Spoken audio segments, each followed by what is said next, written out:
नमस्कार। तपाईहरुलाई चाहिँ नेपाली टाइप गर्न कम्प्युटरमा गाह्रो भइरहेको छ भने रोमराज नेपाली किबोर्ड इन्स्टल गरेर यसरी रोमराज नेपाली किबोर्डबाट पनि टाइप गर्न सकिन्छ। यसको लेआउट यहाँ दिएको छ।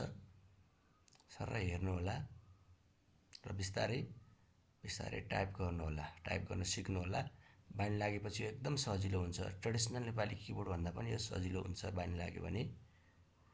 माथिकोमा चाहिँ व्यञ्जन वर्ण थियो, यसमा चाहिँ स्वर वर्ण छ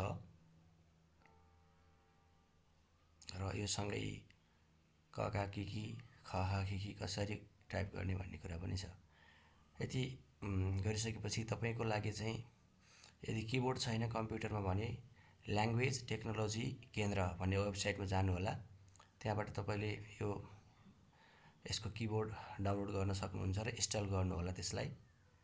त्यसपछि तपाईले सजिलै टाइप गर्न सिक्न सक्नुहुन्छ। स्वरबाट टाइप गर्नुस्। यो चाहिँ व्यञ्जन वर्ण टाइप गर्न सिक्नुस्। धन्यवाद साथीहरु।